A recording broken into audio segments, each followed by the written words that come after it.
All right. Hi, everyone. Welcome to Tuesday Notary Titans for Tuesday, August 16th, 2022.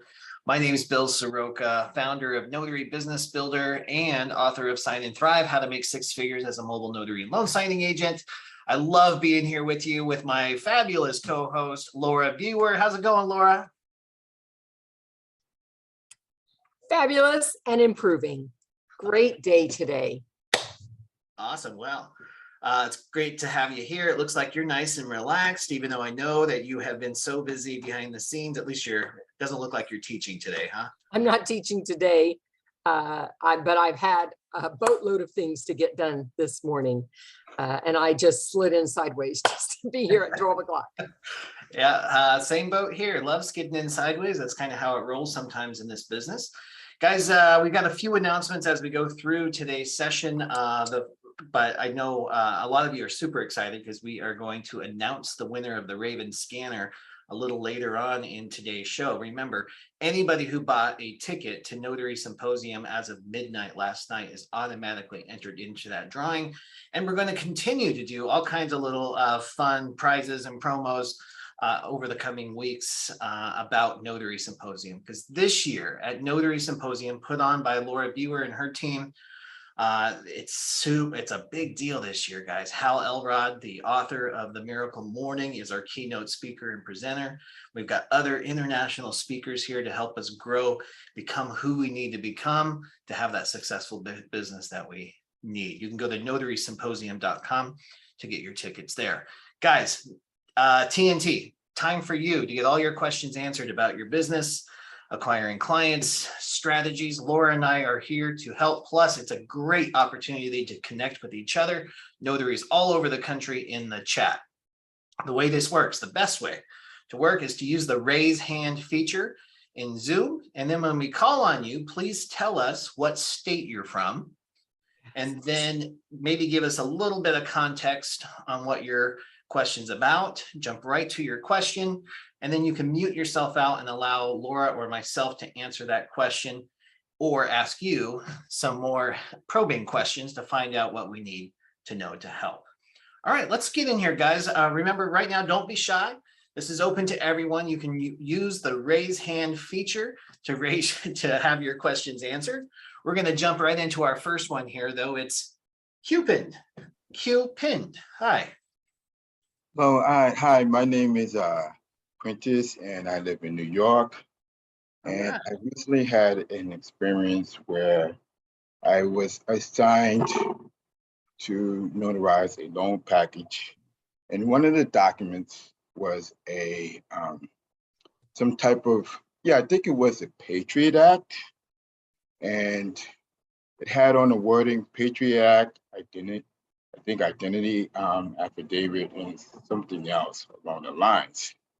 So I sent in the entire package, and I got a response back from the escrow officer asking me why didn't I put my stamp on the Patriot Act, even though it said the word seal on the document. And my thinking was, I'm not supposed to put my stamp on the Patriot Act because the signer didn't sign that particular document. And my understanding was that normally with the Patriot Act, it doesn't ask for me to put my seal on the document. So she emailed me back and asked me why didn't I stamp it, even though it was a lender's document.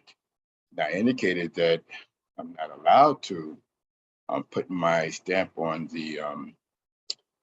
that particular document, even though it said the word seal, and I didn't notice any type of notarial wording on it. So she wanted to know if there's any laws or statutes in New York that indicates that I'm not supposed to stamp that particular document. And so I want to respond to her with the right answer. So I called the NNA and asked them, is there any type of stated document? Where could I find that type of information? And she said that there is no type of document that indicates that, but normally you're not supposed to stamp your own signature in that case. And so in looking at a similar document within the same package, there was an identity affidavit, I believe. And the identity affidavit had a, some type of notarial wording on it. So I was thinking, how is that any different from the Patriot Act? Even though, I am identifying the signer with the identity affidavit. And I guess my question was I wrong in not stamping that particular Patriot Act document, even though it had the word seal on it?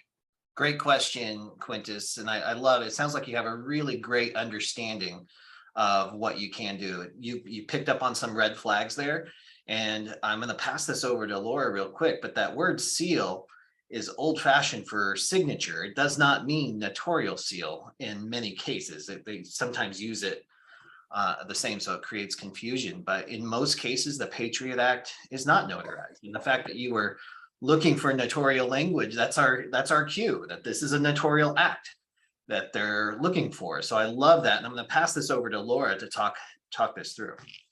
I agree, Bill. I love that you were, analyzing what was put in front of you and not just signing and stamping it. The Patriot Act typically is not notarized because there's no notarial language. There's no place for the signer to sign it. You're filling out information about identification that was provided to you under the title of signing agent, not as a notary. You can wear two hats in a loan signing. One is signing agent, which is collection of signatures, right? All the responsibilities you have. And then for a few of the documents, you are wearing the hat of notary, where you're actually notarizing a signature. And the Patriot Act tends to not be that kind of document. I'm not saying there isn't a version out there that isn't notarizable. I have seen it. There is a notarizable version, but it has a place for the signers to sign and commit to the information. And then there is a notarial act underneath that where I can fill it out and sign and stamp. And if you don't see that, then the answer is no. And it's not document specific. And so I know sometimes when we call a hotline, there's power in how we ask questions. And so if you're asking about, are there laws about certain documents? Nobody has statutes around the documents. The statutes are going to be about how you handle documents. So they're not going to name those.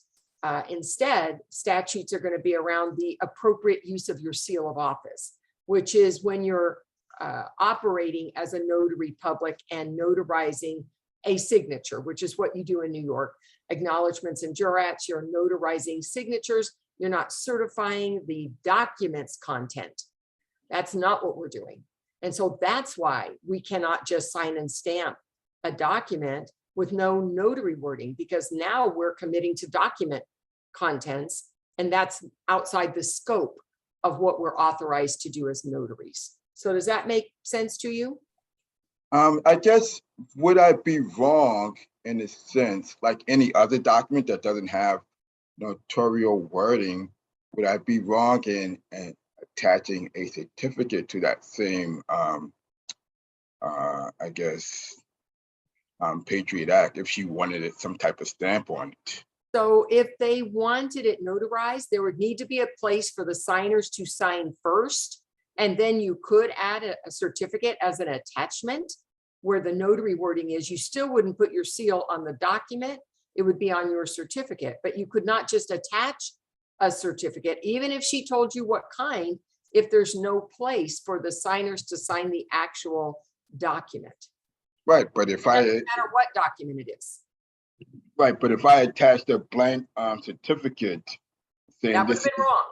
I'm sorry? That would have been wrong, the wrong thing to do.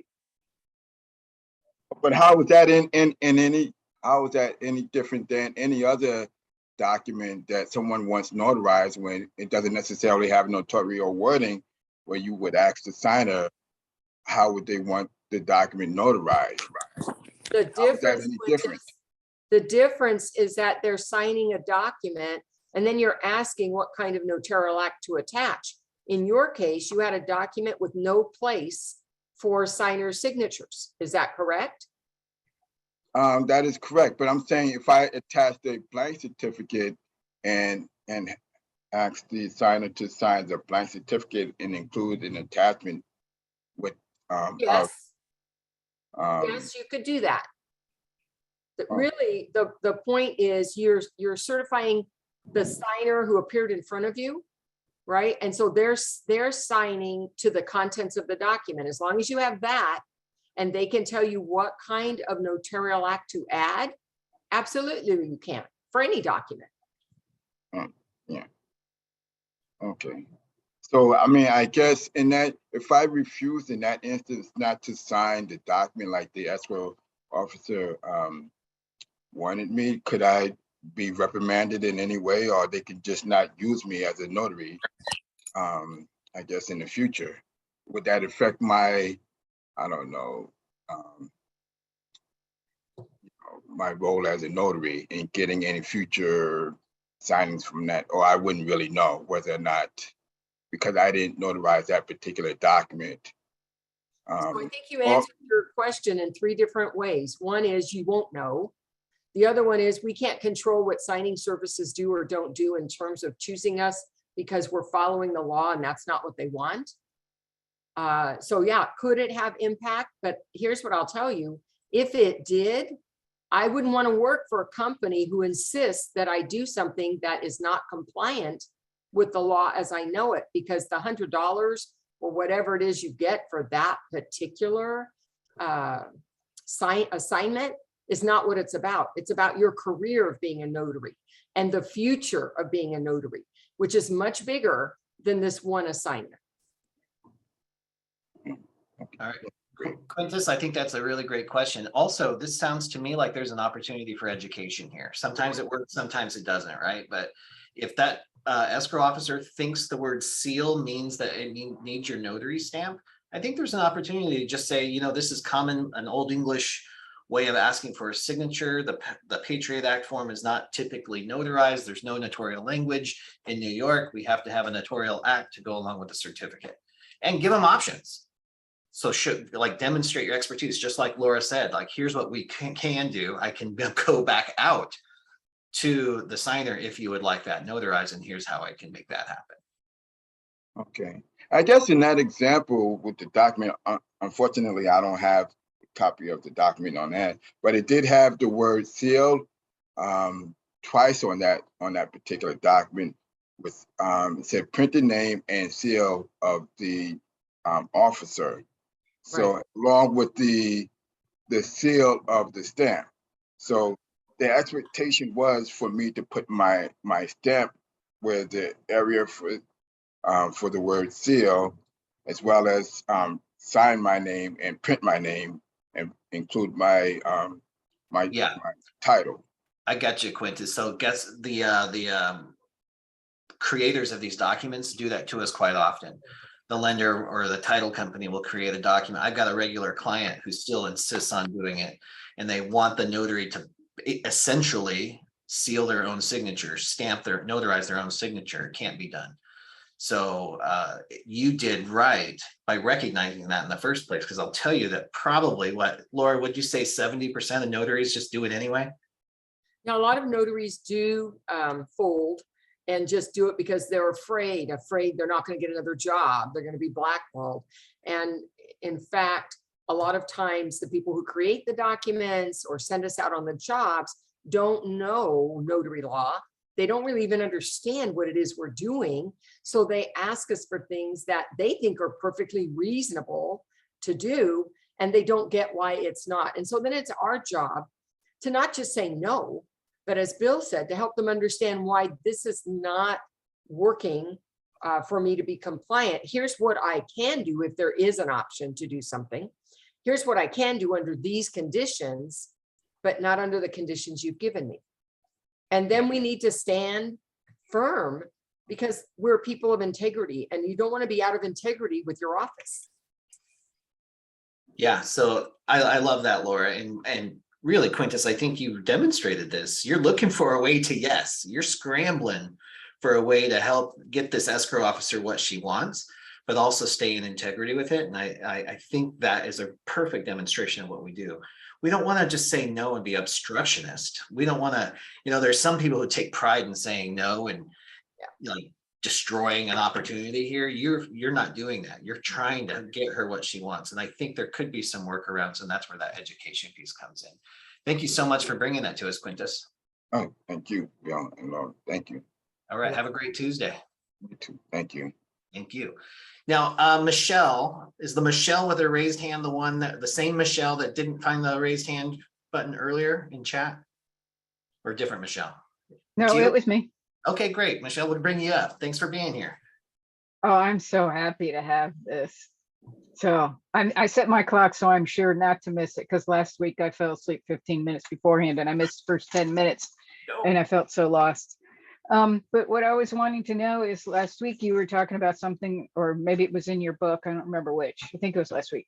Something that I've always thought about because I work with seniors. One of my company names is Totally for Seniors, is to go to notarization, senior centers and nursing homes and offer to do the free notarization. And exactly the reason I reinstated my notary is because I was doing somebody's books and I saw where somebody charged her $65. It was the lady at the front desk.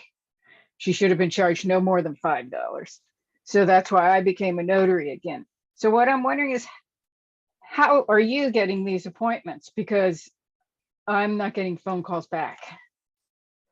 Okay, so let's Secret. you're visiting the facilities. I haven't visited them yet. I've called them. Okay, so you're calling around and then just introducing yourself. Mhm. And then waiting for a callback of some kind. And what kind of facilities are they specifically? Nursing homes. Nursing. So some of them are 55 and up. Okay.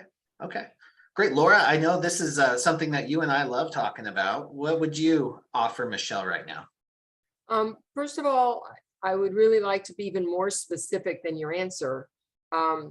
Not all, you said 55 and up. That doesn't sound like a medical facility when it's 55 and up. That sounds like senior living versus. Yeah, it is. Yeah, so there's a difference. And for people who are not in the business, may not know that assisted living, whether they're small facilities, 6-bed or 100-bed, are not medical facilities. They're senior assisted living, day-to-day, helping with their daily lives. And then there are what we call skilled nursing or nursing homes, which are medical facilities, meaning they have some kind of medical long-term need that is beyond just letting them live on their own and helping them with meals and laundry. Right, and I haven't gotten to those yet. Okay, so approaches are different. So it's really important for us to understand Okay. who our client is, right? Because their needs are not the same. And how I can approach them might be different. So I think the first thing is I want to make sure that when you're approaching, whether it's a call or however else we might recommend, that you're clear about what it is they're doing in terms of the senior care. Second thing would be is that when I reach out, I don't just reach out with, here's who I am. I can come to your place. I know how to notarize. Instead, I come there with the idea of what can I do besides notarizing, besides getting the work? What can I do to make their job easier as it relates to what I happen to do? And so I've done that by I did start with my little story about why I became a notary. Okay, well, that's interesting, but that's not telling them exactly how you're going to make their job easier. I mean, it's a nice, warm and fuzzy, and I love your story actually, and that could be part of your materials in some way. But I'm thinking of what could you do when you go there besides offering the notarization service itself? And remind me, quick, Michelle, did you say you were going to be doing this for free or for pay, or how are you doing this?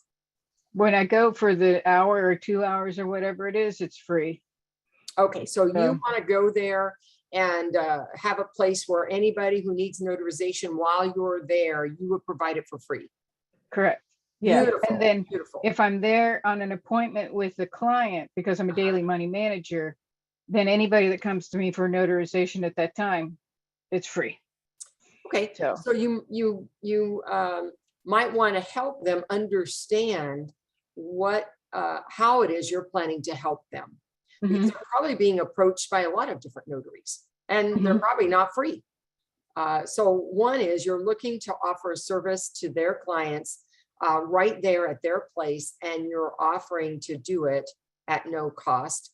I think another thing that's important for them to understand is that they may be referrers for notaries coming in, and do they understand? And I wouldn't ask it, I'm just telling you, is do they really understand what is a notarization and what's required to do it in that kind of environment? And so helping them with that is going to make it easier for them to connect their clients with the right kind of service for the client. Okay. And I think that's really important. And one of the ways I did that is I identified, 5 steps to notarization, not Laura Biewer's notarization, in general, notarization for my state. Here are the things that are necessary for that to be successful. Because they don't want to call somebody in, it's not successful, and then it's a reflection on the referrer, right? Or on the place that brought the notary in, because they experienced it there. And everybody wants to have good experience. Right. So you could help them have good experience by having them know what's needed before they even have somebody come. And Okay. I did it on a summary sheet, then I branded it with my name and my phone number so that I could actually give them something. You could, Yeah. I laminated mine, but you could even email, if you're going to email them and say, I attached, this is what I have. I think it would be really helpful. And so again, you're helping to educate, which makes it easier for them to understand what's required and not even call a notary when they know that person really doesn't qualify to be a candidate for notarization. And that would be like some skilled nursing facility. Some people just are not candidates for notarization. I think that's being helpful, and that's adding value, and that's helping them feel like, okay, the person who's coming in here, if I utilize or refer people to her, she's in it to help the client. I can trust her to take care of the client when they're here. Not, by the way, I can sell you this or that. I just really think that if we take the time to start from that perspective, then we're going to get response back to that. Versus a lot of people call them. Yeah. Yeah. There's one that's like within a mile walking distance to me. So them, I'll do it free anytime. So, but the ones that I have to actually get in the car and drive 4 or 5 miles, those are the ones that, well, if I'm not already there, it won't be free. But if I'm there for another client, it will be free. All right. So you need to be really clear with your messaging as well. Since it's not all free and it's not all paid, make sure whoever you're speaking with at that facility, your messaging is clear. Right. Now, if I'm there for sometimes it's not. Yeah, if I'm there to introduce myself for an hour or two, sitting at a table and people bring me whatever they need notarized, that's going to be free. So yes. All right. So I have to make it extremely clear as to when it is free and when it isn't. Right. So there's no misunderstanding. And also think about with this particular crowd, being clear is extremely important. There's a lot of confusion that can go on in these places. As somebody says something else to somebody else, telephone happens. And, now it wasn't free, but hey, my friend got it free when you were here before. So I want you to be thinking clearly about your messaging with them and what you're going to be doing, if it's facility specific or if it is within that. A lot of states, Michelle, I didn't catch your state. Oh, I'm sorry. I didn't say it. It's Virginia. So there are some states that are very clear about being consistent with how you charge people. And so if you go to one facility and I don't charge you today, but you asked me to come back another time and now I charge you. That Mhm. could create issues. Without looking at your state specifically at the moment, I don't know if that would impact you, but always people look at any issues in your statutes about that. Okay. All Okay. right. Thank you. All right. Yeah, great advice, Laura. And I love that you brought up clarity because when you're walking into a facility or you're calling a facility, there's a million different things we can talk about, right? There's so many things we can do under the notary umbrella. We're really awesome. We care about all the different aspects of signer care and the documents and understanding the process and the extra training. But if you can drill that down, like Michelle, if all you did was talk about the free notarization session that you want to offer, that's one thing that somebody has to make a decision on. Right. So that allows you to get your foot in the door and cultivate relationships so they can get to know you, like you, and trust you, and it can kind of grow organically. That's really good advice, Laura. And then the other thing that is huge is remember that it's not just the facility staff that's going to be referring you. It's very oftentimes going to be the patient or the patient's family themselves Googling you for this service. So make sure that your Google business profile is optimized and using keywords that would be commonly associated with medical documents or medical needs, or, and most importantly, your geographic area where you want to serve. So you can do that on your Google business profile. You can tie that into your website. You can tie that into all of your notary directory profiles. Your entire online presence can be optimized using these types of keywords or phrases that are commonly searched for. Google Business I haven't set up yet, but I've been working on LinkedIn and Instagram and Facebook, where I upload to all three of them at the same time. And today I was very excited. I emailed to about 5 or 6 elderly law attorneys, and I got a response from 3 of them. That's pretty darn good. Great response. I've got another 80 to email to, but the thing is that I went to lawyers that I've known forever, and I got their permission to put in the letter. I asked them, who do you think I should go to? And may I put your name in there? And it worked fabulous. Wonderful. I like that strategy a lot. And Michelle, I'm going to go back to Google. You're putting in a lot of effort on this side of things, but the low hanging fruit, it's like you're climbing you skipped the part of the tree that was the easy part and you're jumping up to a higher branch. The Google business profile could have all the customers you want right here if it's optimized correctly and you've got a city that has enough business to support that, right? So I would definitely dial that in or prioritize that part. It's super easy to do. It's free to set up your profile, and our marketing notary, Jim Allen, is having his optimization class on Monday, this coming Monday. And I'll put the link in there too if you want the optimization class. It's awesome. Everybody who takes it raves about the reviews, raves about the course. I put that in there for you. Also, we just mapped out the fall schedule too. So September and October, he's got courses available there. But that is really important, guys. And this isn't just for you, Michelle, this is for everybody. If you're planning, if you want more general notary work, or even better, if you want that specialty notary work that Laura coined that phrase, what, 4 years ago now, Laura, maybe 5, that specialty side of things. If you want the elder care appointments, if you want the living trust appointments, then Google business profile is no longer an optional thing in this business. It's table stakes. You want to play this game, you have got to have a Google business profile. One of my problems I've run into with the Google business is that they keep sending me codes that don't work. And I have no idea. I've gotten it 3 different codes and none of them have worked. When you say codes, you're talking about the verification to your address on those cards? Yeah. No, I'm not going to say it doesn't come with its own challenges and jumping through hoops. You've read into that? Okay. Google. Oh yeah. So there's all kind, and then if you get put in Google jail, sometimes that's a real nightmare. It's very real. And it's still table stakes. We've got, if you want to grow this business, you've got to get on. So keep trying, keep on pushing and trying. Okay. Thank you. All right. You're welcome, Michelle. Great question. I love that question. And speaking of which, I guess I just said that, but Jim Allen's class is coming up this Monday, August 22nd. So it's next Monday, August 22nd. It's $150 to take that optimization class just for notaries. It's 3 hours long. You won't regret it.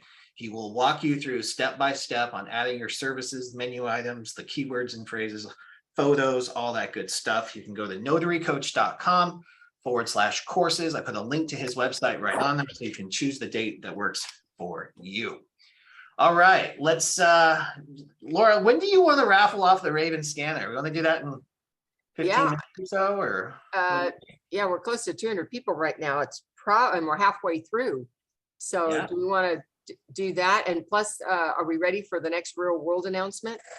we can definitely tease it out. I've already kind of put it out in an email, Yeah. but it's not ready for registration yet. Okay. Yeah, All right. let's take a few more questions and then we'll do the scanner and Okay. then talk about that. Alice Escobar, is it Alice? Alice Escobar. You're on mute though. Hi there, can you hear me? Yeah, sure can. All right. Hi, I'm Elise. Elise, Like you're signing a lease on a property. Huh? Yeah. like it, all right. I'm What a state are you newer in? I'm a newer notary. Thank you for having me. And I have a question about accepting payment.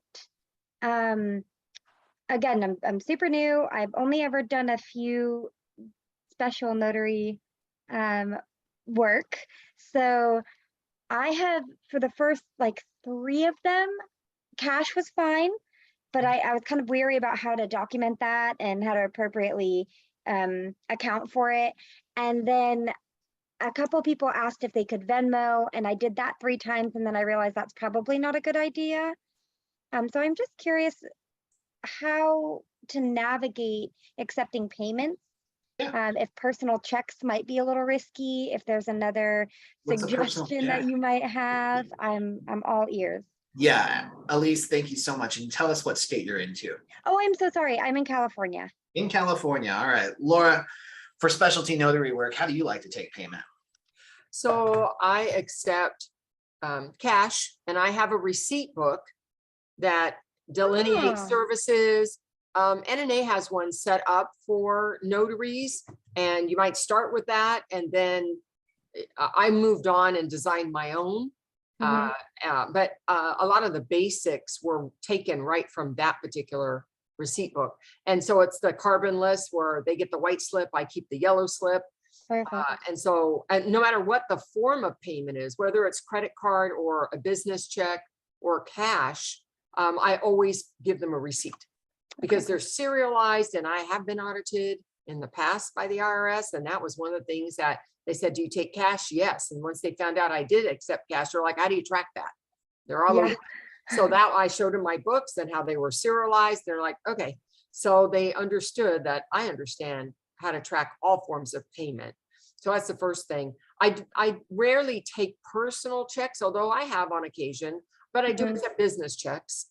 I don't do the cash apps. I don't do Venmo and Zelle and that kind of stuff, but I do credit cards, and I use Square currently for that. Okay. And so those are the different forms of payment. And of course, when I'm doing things for an attorney or for some company where I'm not going to get paid at the moment, and they're just going to mail me a check, and that's fine. And sometimes they mail me money orders as well. Huh. So all of those forms of payment, just the one form is IOU. No, specialty work, I don't take IOU payments. Okay. You don't work for muffins or brownies or Yeah, bottles of I water. have gotten I some work for great muffin. banana bread. I've gotten loaves of banana bread and pie, and I've gotten some all great, but those were tips. Those weren't really the payment. I got the payment. So, and then the second part of your question was, and then Yes. keeping track of it. And I use Notary Assist.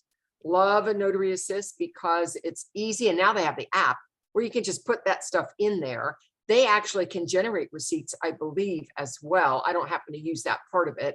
And track your expenses, track your income, run reports, to tell you who hasn't paid you if you're doing loan signing work or that kind of work where you don't get paid at the moment.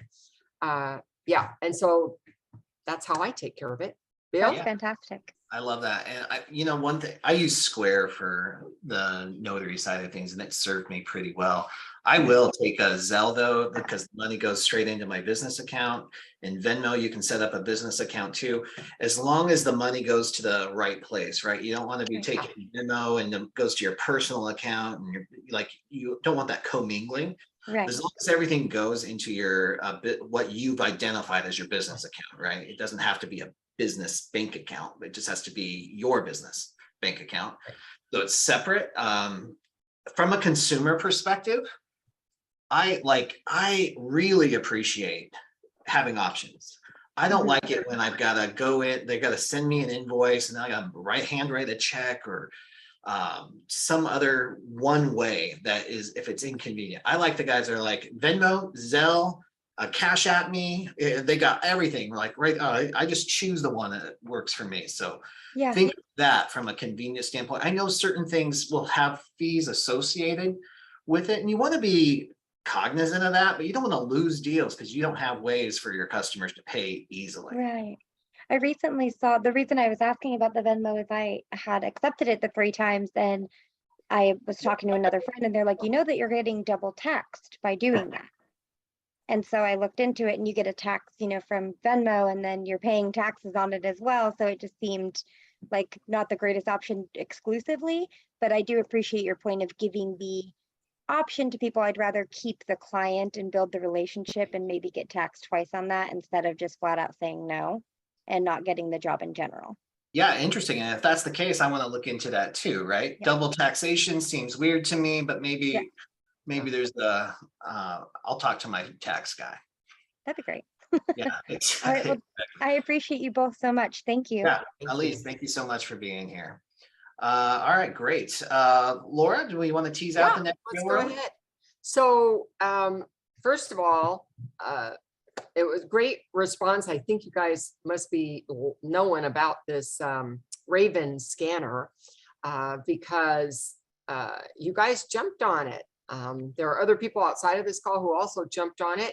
And of course, when you take action, the universe rewards you.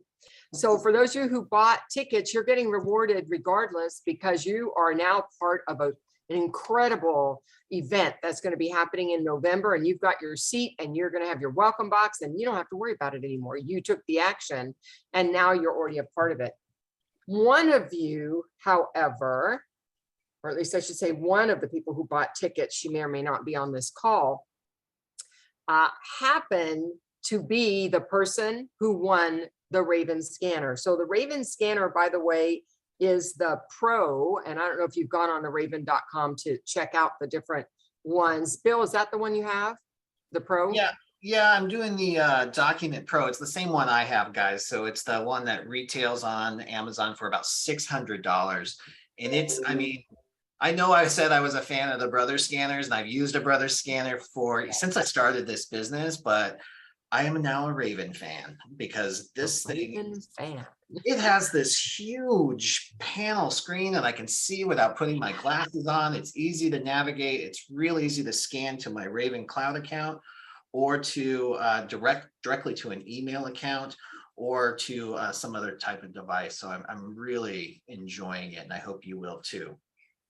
And a big thanks to Bill, Notary Coach, who stepped into that role of genie for this particular one, and Notary Coach is sponsoring this particular scanner.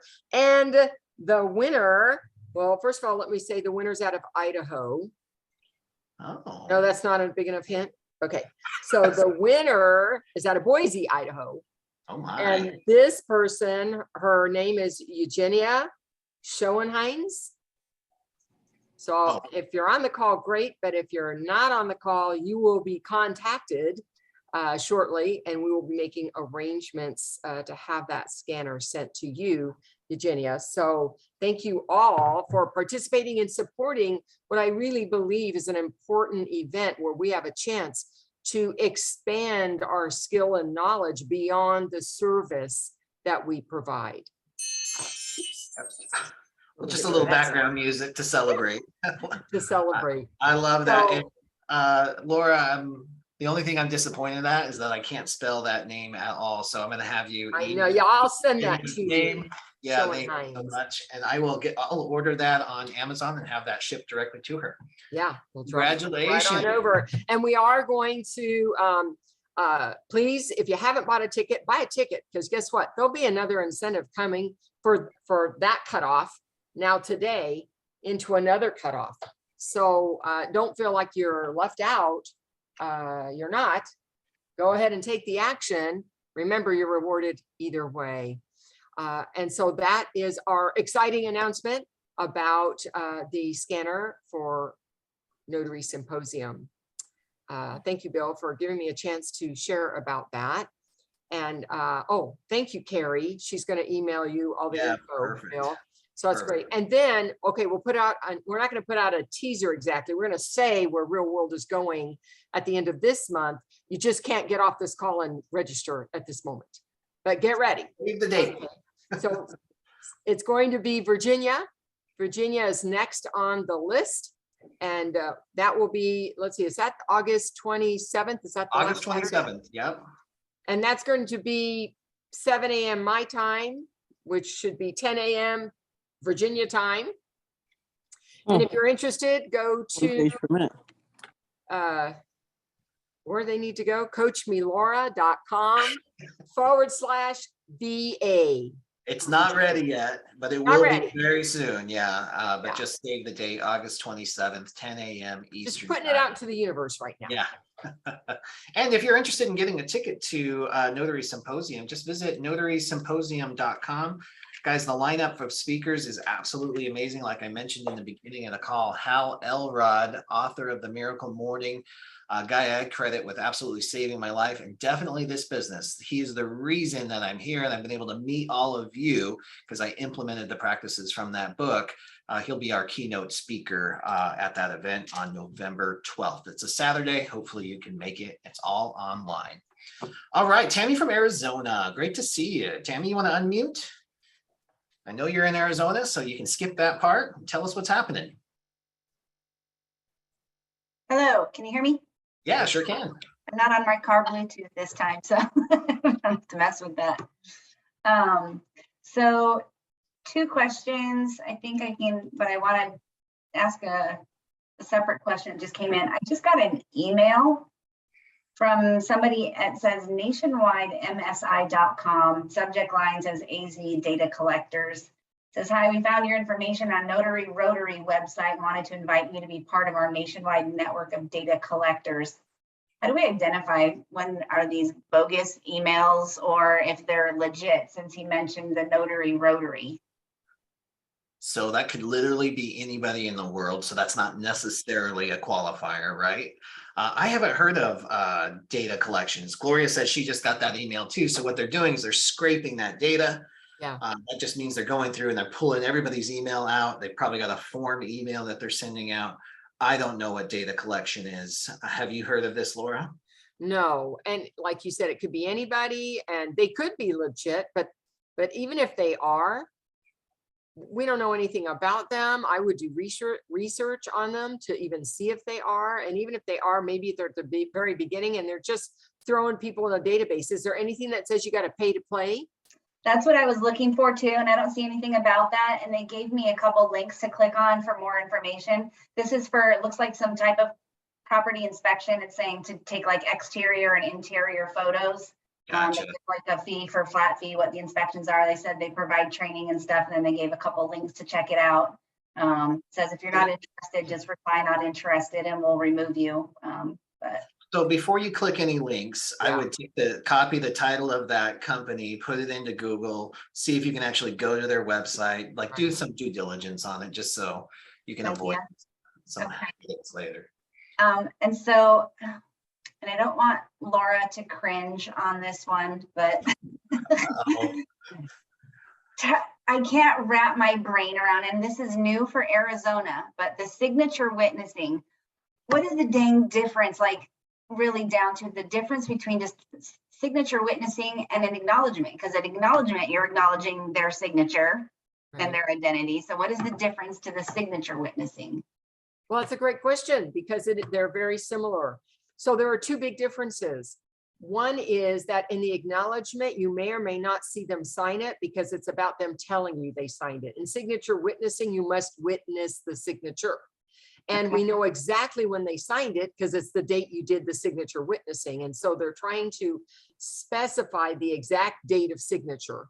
And it Okay. happened on the date that you filled out your certificate, whether or not they dated their signature. Whereas in the acknowledgement, all I'm certifying is they showed up in front of me on that date. I don't know when they signed it. Okay, so the signature witnessing then is just validating a signature versus like the jurat or, you know, the oath thing where they're swearing that the No, contents are all true. three are certifying, all three certify that. They just all Right. have a slightly different purpose in mind. In the acknowledgement, I certify who appeared in front of me. In the signature witnessing, you have to identify them. So you're still certifying who appeared in front of you. And in the jurat, you're saying who appeared in front of you. But the real difference between acknowledgement and signature witnessing is really identifying the exact date of signature, that it was witnessed and that the date of the certificate is going to match the signature date, which isn't so in the acknowledgement. And there are going to be some kinds of transactions where that is critical to know that. So what kind of examples could you give where you would just need to be witnessing a signature and not necessarily having them attest to any contents of a document? Okay, so that's always going to be at the discretion of whoever's creating the document or whoever's creating the transaction. But for example, deeds in Georgia have signature witnessing instead of acknowledgements.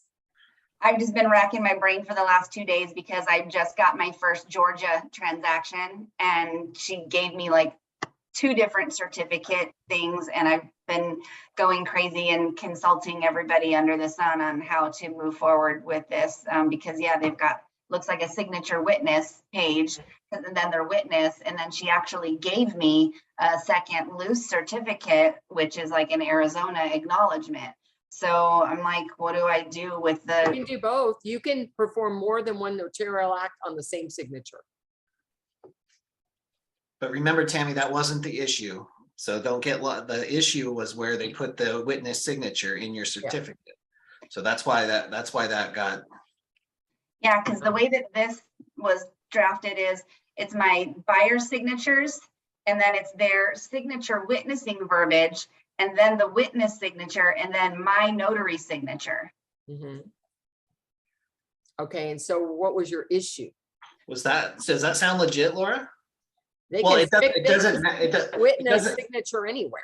it doesn't match the example that's given in the state. So that was the primary concern. Right, but Arizona didn't give mandated language. They gave examples, an example of what it could look like. It doesn't have to be your exact wording. Perfect. And with the witness signature in the actual notarial certificate then, or with the signature witnessing language, would that insinuate that she's notarizing the witness as well? I would contact who sent you those documents to ask what they were looking for, because then you would know.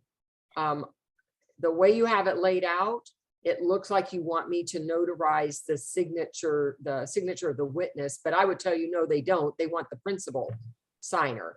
And the witness's name just happens to be in the way. It's just the way they laid it out. And I've seen it because I've done Georgia myself. And of course, I don't even have signature witnessing, so we have a different issue.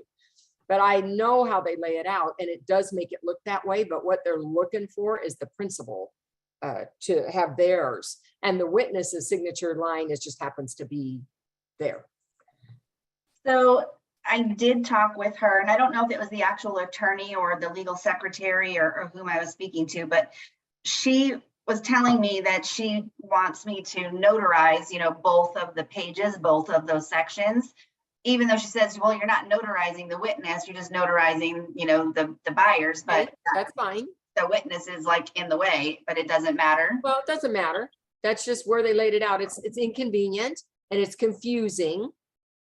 But it's the person whose signature they want notarized. They're telling you, I just want the principal. So do the signature witnessing for the principal and do the signature, the acknowledgement, if that's what they gave you, for the loose certificate.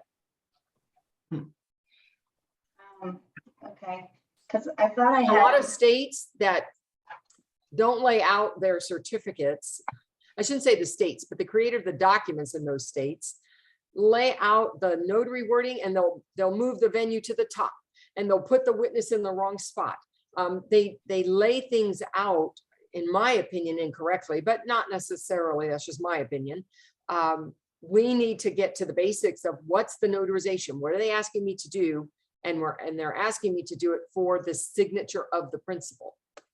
okay, How do you So- clarify that part though, Tam? Because I don't want you to get confused on this. So Laura, in this example, it just says signed, sealed, and delivered.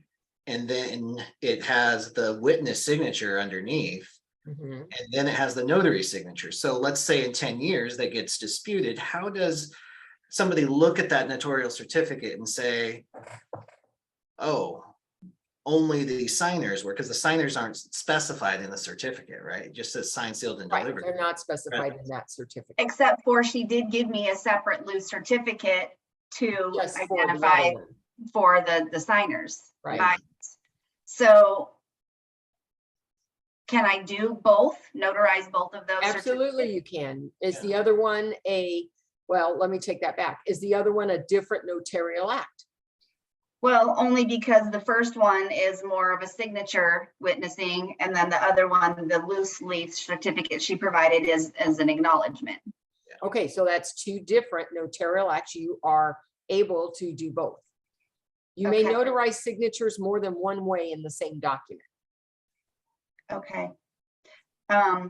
So I was speaking with somebody else about this today, because like I said, I've been reaching out to everybody under the sun, just trying to make it make sense and everything.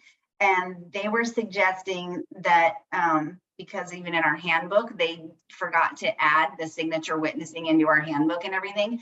She suggested that I actually draw a line through like the signature witnessing portion of it and just kind of like essentially omit that verbiage and just leave the witness signature line there to kind of show below the buyer's signatures. And then on the notary public line, put C attached, and then only sign and notarize the attached certificate. I wouldn't be doing that. I would not be making that modification and striking that. I don't know the impact. Is that on a recordable document? This is on the deed. Absolutely. And they're going to have problems recording it if you do that. So I would not make that recommendation to you. So you're just saying to go ahead and complete both of the notarial certificates. That is what I'm saying. How come I didn't call you yesterday? You know, guys, normally I don't know Easy to go. Arizona any more than any other state, but I just went through Arizona statutes when they had all those changes. That's really the only reason I happen to know it off the top of my head, and because I've seen that wording before. Okay, so even though it says signed, sealed, and delivered, that's acceptable. Right, because the witness has the title of witness. Okay, They witnessed it. And then that wording belongs to the notary who also witnessed it, right? And then you've got the acknowledgement that only names the principal signer. okay. So another thing too, it says signed, sealed, and delivered this, fill in the blank for the date in the presence of. Do I need to fill in my signers' names there, or is that covered? No, because it's in the second presence, certificate? it's in the presence of you and the witness. That's Okay. who it's happened in front of. Okay, I just wanted to make sure I didn't need to fill anything in there. So my first Georgia property. Yay, Georgia. Yay. I'm so glad that you got a few extra days to help hash that all out too. I am too, yeah, because the signing is tomorrow morning, so I'm glad that I had, 2 whole days to get this figured out. I love it. All right, Tammy. Well, thank you for being here. Thank you. All right, Peter Paletti, it's great to see you. Welcome. Hi there, how you doing? Good, good. How can we help you? Good. I need some expertise today. I'm going on my longest vacation since I've been in this business. And I'm going to be gone for about 10 days out of the country. So I'm a little concerned about where my business is going to be when I get back, because I do quite a bit of work on Google. My Google page brings me quite a bit of phone calls every week.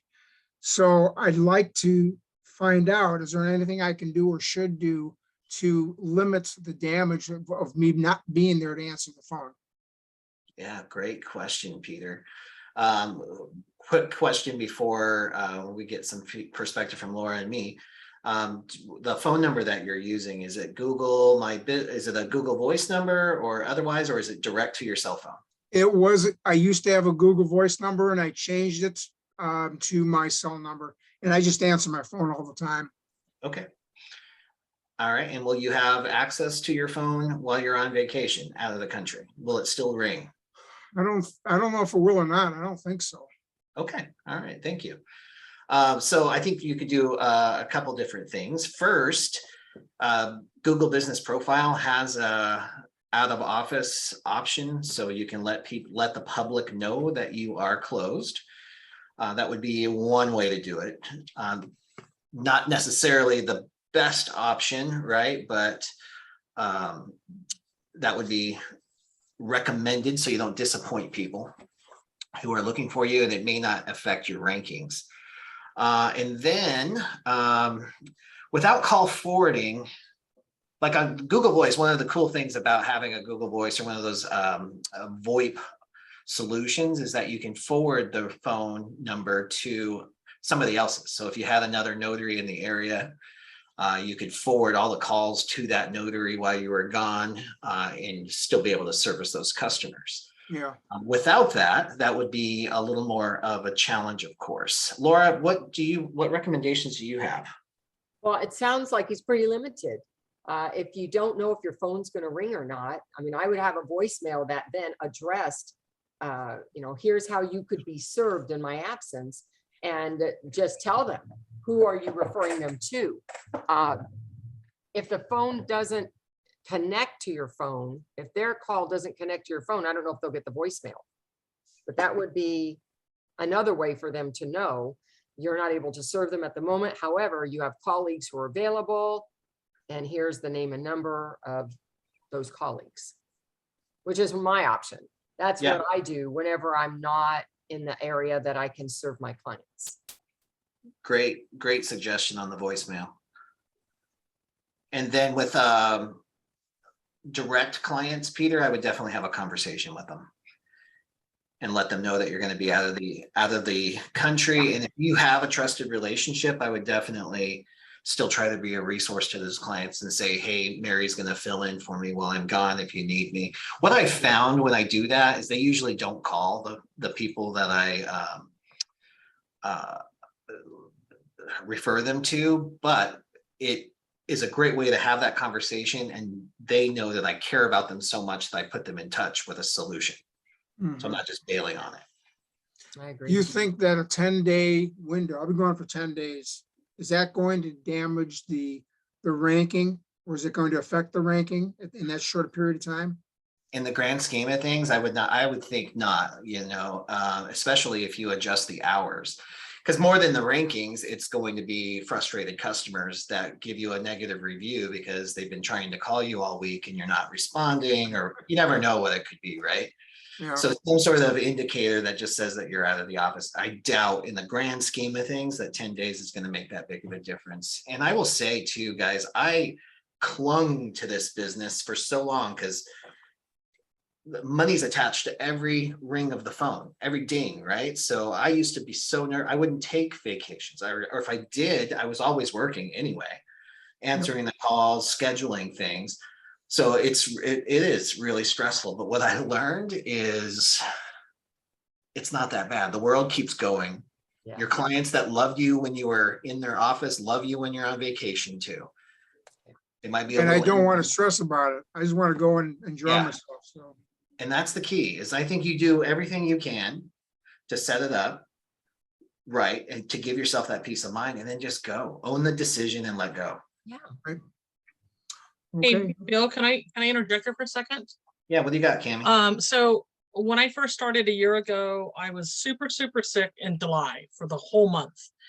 And I had just started my notary business, and I was getting some directs because I was, new, right? So I wasn't getting a lot. But what happened was when I came back the month later, when I was able to start, taking calls, those people still contact me, and they still contact me today. And so I don't travel, 10 days like you do or something. I go to Reno for 3 or 4 days. And then I email my directs and let them know that I'm going to be gone Friday, Saturday, Sunday, Monday type thing. But that I'm always available by phone call or text if something comes up for the week, you know, that I'm coming back with. So I always make myself still available. But my point, I guess, that I wanted to make to you, Peter, was that not to freak out about it, because I was, like I said, I was sick for a month. Yeah. And I thought, oh my God, that's it. I've just blown it. And I still got it. And to this day, they're still calling me in droves. So Thank hope you. that Peter. helps. Appreciate that perspective. Thanks All a right, lot. Peter. I hope you enjoy your vacation. Well earned for sure. All right. Appreciate it. Have a great Yep. time, guys. Thank you. That brings us up to the end here, Laura. Yeah. And I just want to make one more quick announcement, because on the first and third Thursdays of each month, the Notary Toastmasters meeting happens. All right. If you're looking for a free opportunity to connect with notaries around the country and enhance your skills, not just in public speaking, but in presentation and communication and leadership in general, join that meeting. It's completely free. Go to notarymasters.org to register for this week's call. The doors open at 9 a.m. Pacific. The actual meeting starts at 9:30 a.m. Pacific, and they've got a great topic every couple of weeks on that. And Phil Shannon, of course, is going to be running his show in 4 minutes. He's going to start. You can go to notarycoach.com/TNT and just scroll to the very bottom and be connected to the Zoom link there. Laura, any closing remarks from you today after our giveaway? Gosh. Go out and get them. Oh, you know what? I do have a closing remark. And that closing remark is stop listening to about how bad our economy is and start saying you make your own economy. That is my mantra. I make my own economy. We don't care what anybody else is saying. Excellent advice. Thank you so much. Thank you all for growing yourself and your business on the Tuesday. We'll see you next week, 12 p.m. Pacific every Tuesday. Bye-bye.